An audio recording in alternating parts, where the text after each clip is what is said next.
A short background story of the film The Boy Who Harnessed the Wind. The film is all about a 13-year-old boy named William Kampwamba that builds a wind turbine to save his Malawian village from famine. William is thrown out of the school he loves because of his family financial problem and they cannot afford anymore his school fees.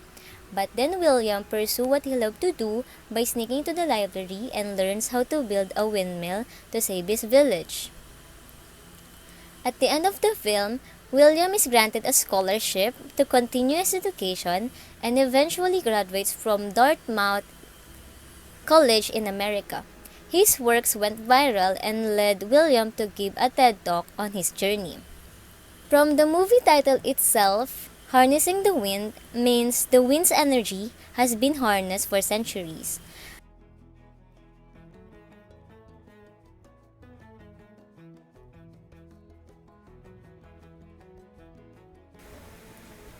The relevance of the story in the UN Sustainable Development Goal is that William builds a wind turbine for his own village, and this inspires us to be more earth friendly, and this is also renewable energy, and it does not contaminate.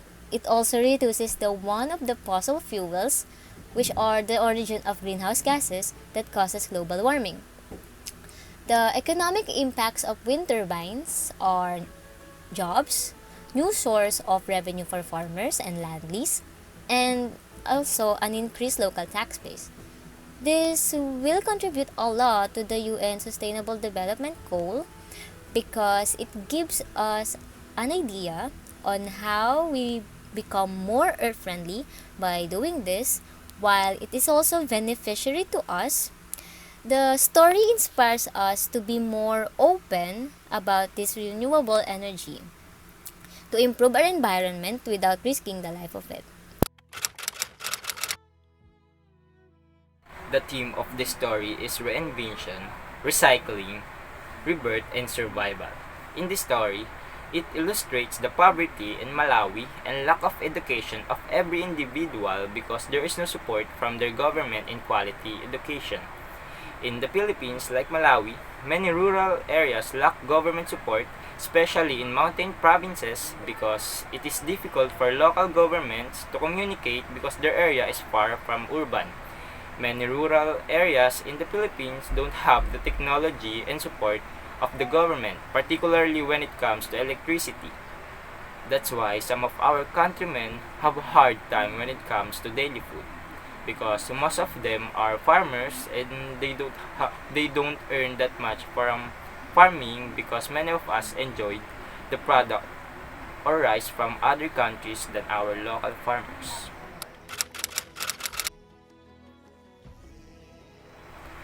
We are all aware that our world needs to be a better place. Each of us can point to specific areas that require immediate improvement, but have you ever found yourself trying to tell somebody about the problems at hand and feel totally overwhelmed by the process? Fortunately, organizations like the United Nations have clearly set goals for global sustainable development. We can use our voices to end poverty. The best way to support and solve poverty is to use our voice and active commitment to petition policymakers and the private sector to give priority in tackling extreme poverty. How are we supposed to fight hunger? Changes to your own life and home first. When possible, support your community by buying food on farmers markets and making sustainable food choices. Fight food waste by purchasing that food that you know you can consume. Achieving gender equality in strengthening women and girls. Young people in almost all parts of the world are affected by unemployment. Huge inequalities between the sexes and emerging and developing countries mean that youth unemployment and underemployment among young women are even more pronounced in developing countries.